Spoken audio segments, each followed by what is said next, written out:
Na pergunta número 1, a pessoa me pergunta se o caboclo era uma coisa que já existia no Brasil, por que ele tem que falar de orixá? Por que ele tem que acreditar e cultuar orixá? Na cabeça dele não funciona. Será que eu tenho resposta para isso? E na pergunta número 2, a pessoa foi orientada a firmar uma vela fora de casa, mas o vento estava muito forte e a vela não ficava acesa de jeito nenhum. E ela me pergunta quanto tempo uma vela tem que ficar acesa para poder ser aceita pela espiritualidade. Tá tudo aqui no PTD 731, que já está no ar.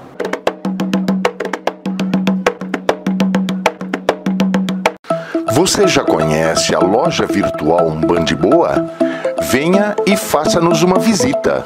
umbandiboa.com.br. Galera, você já fez contato com o Newton, com o Sombra, sobre a sua matrícula no curso Umbandiboa de Fundamentos para o Sacerdócio?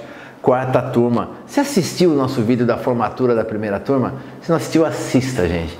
O respeito que a gente tem pelo nosso aluno. Olha, são 2 anos e meio de muito trabalho, mas que fazem toda a diferença na vida do sacerdote. Né, Sombra? Com certeza, Márcio. Como Márcio. estão as matrículas, Sombra? Estão indo muito bem. Estou satisfeito, mas continuo aguardando os contatos.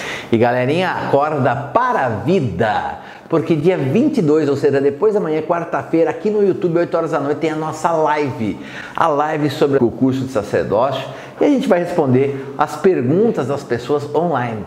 Pai Bola. Você pergunta ali, Pai Márcio responde na hora. Certo, Sombra? Participe do nosso Umbandiboa Experience. Umbandiboa Experience. Uma nova forma de ensinar, uma nova forma de cuidar e respeitar o aluno. Esse é o Umbandiboa EAD. Sombra agora diretamente dos anais, das perguntas dos nossos inscritos da família Umbandiboa. Me diga o que tem na pergunta de número 1. Como podemos dizer que a Umbanda tem influência indígena se o arquétipo do caboclo tem que adorar um orixá africano, Oxóssi, e não Tupã? Sendo que também nem a língua tupi-guarani é usada. O senhor poderia me explicar, Pai Márcio? A verdadeira resposta para essa pergunta seria extremamente longa, porque envolveria muita história. Mas eu vou conseguir aqui resumir numa resposta mais sucinta. Primeira coisa, meu filho, se você não sabia disso, no século XVI, ou seja, a partir de 1530, 1550, começou um movimento indígena chamado Santidade. Era um movimento religioso. O que significava isso? Eram índios que foram batizados e convertidos à força e que não queriam mais seguir aquela vida cristã.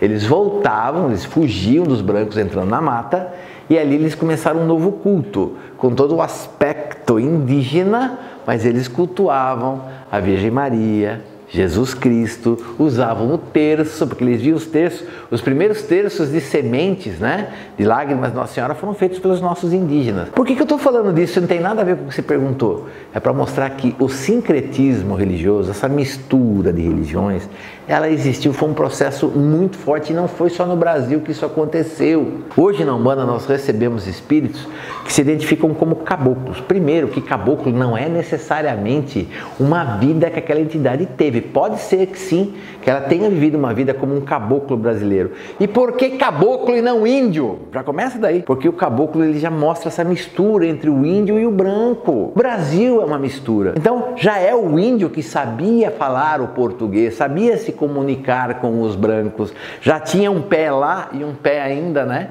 Um pé na aldeia indígena e um pé na comunidade branca. Então, isso já mostra o que? Mais uma vez o sincretismo religioso acontecendo, porque o Brasil é um país de misturas, é um caldeirão cultural e também religioso. E se você pegar o caboclo, tem muito caboclo que fala de Tupã, de Guaraci, de Jaci. Tem caboclo, conheci muitos que falam desses deuses indígenas, né? Vamos colocar dessa forma. Mas o caboclo falar de Oxóssi, falar de Ogum, por quê? Porque daí você pega no final do século XIX, existe um fenômeno de supervalorização da cultura iorubá. Porque os Yorubás chegam no Brasil basicamente no finalzinho do século XVIII, começo do século XIX. A partir da metade do século XIX, essa cultura Yorubá, que era muito rica, ela começou a ser supervalorizada. E aí começam essas misturas. Primeiro, não existia Exu entidade, só existia Exu orixá. Começa a aparecer o Exu entidade.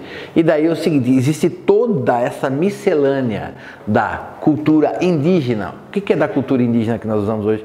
O fumo, essa coisa do caboclo, do charuto, de baforar nas pessoas, isso é tudo indígena. Isso já existia antes do branco chegar aqui no Brasil. É uma coisa tipicamente indígena. Algumas oferendas são tipicamente indígenas que a gente faz para os nossos caboclos. Isso é tipicamente indígena, mas houve uma mistura entre tudo que é indígena, tudo que é banto na África, de tudo que é Yorubá, misturado com uma cultura europeia e também nessa pegada da cultura europeia, o kardecismo de Allan Kardec, o espiritismo, aliás, de Allan Kardec. A Umbanda é uma grande mistura. Então, o índio que a gente recebe, que é o caboclo, não o índio puro, ele vai sim falar de Oxóssi, como ele fala às vezes de passagem da Bíblia, ele fala da passagem do kardecismo, né? Ele sopra a fumaça como ele já fazia antes do branco chegar aqui, e também tem algumas coisas que ele faz que é do povo negro banto. Então, assim, se você começa a enxergar tudo individualmente, não tem cabimento, nada faz sentido.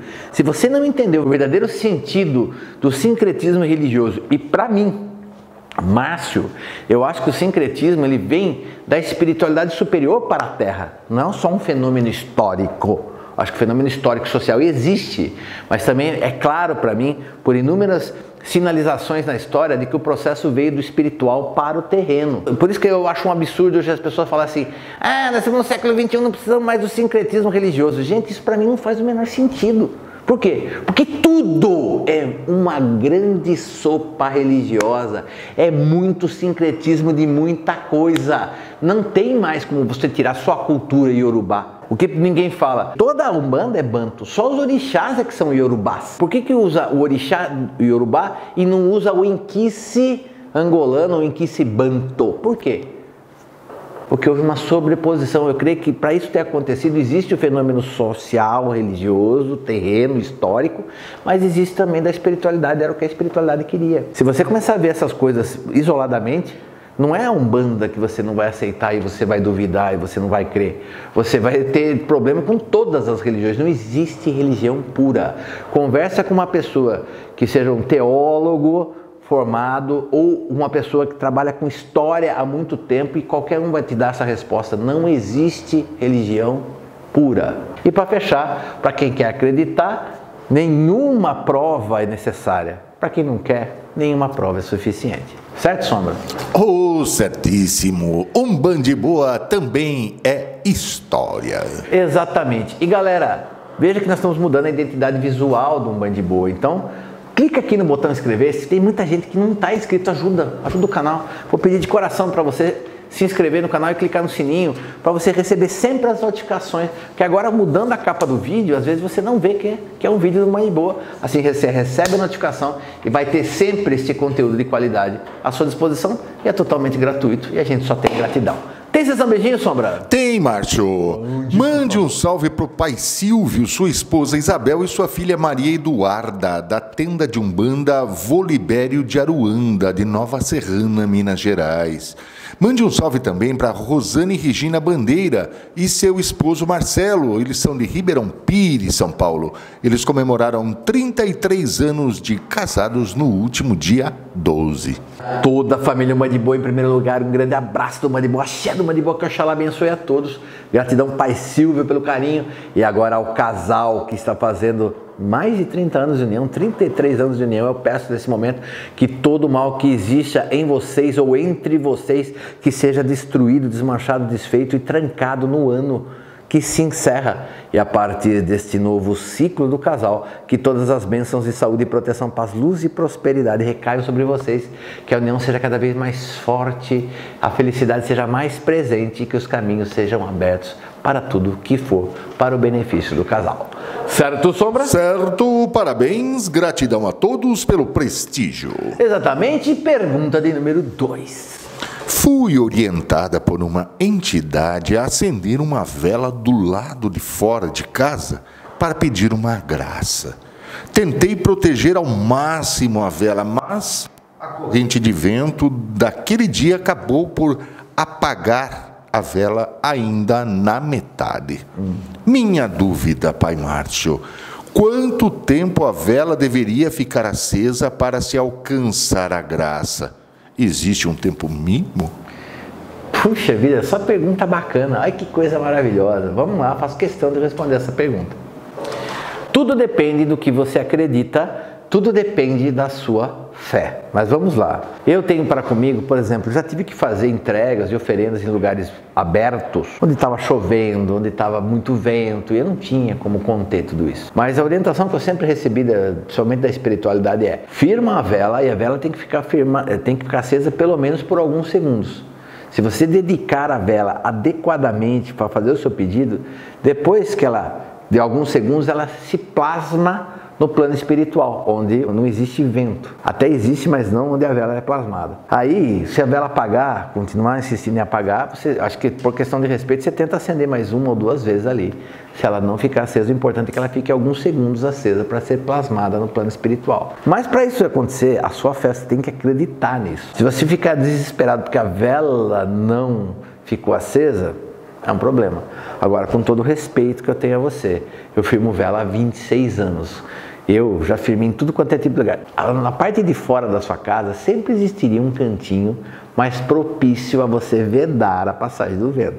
Podia ser que você não vedasse tudo, mas digamos assim que a maior parte do vento. Acho que você não foi feliz no lugar que você escolheu para firmar a sua vela, mas isso não impede você de alcançar a sua graça. Certo, Sombra? Certo, que vale realmente é a intenção e aquilo que vem do coração. Agora, se ele firmou só porque achou que porque foi pedido para firmar e não acreditou, nem 1 quilo de vela não vai resolver o seu problema. E galera, campanha Sou Umbandista. Se o IBGE chegar até você para fazer a pesquisa, na hora de perguntar qual sua religião, fala: eu sou umbandista, eu sou com orgulho, eu sou umbandista. A gente tem que mostrar os números da nossa Umbanda, mostrar quantas pessoas praticam e vivem a nossa Umbanda, mostrar o tamanho da nossa religião, para que a gente possa ter cada vez mais respeito. Esse é uma campanha para a nossa Umbanda. E galera, pelo amor de Deus, chegou até aqui, deixa like, deixa seu comentário, fala qual é a sua história aí com vela e o que você acha do caboclo. O caboclo não fala tupi-guarani, cultua um orixá iorubá. Se tem alguma ideia com isso, tem a sua opinião, coloca aqui que eu quero saber. E também, gente, não deixe de se inscrever e clicar no sininho para receber as notificações.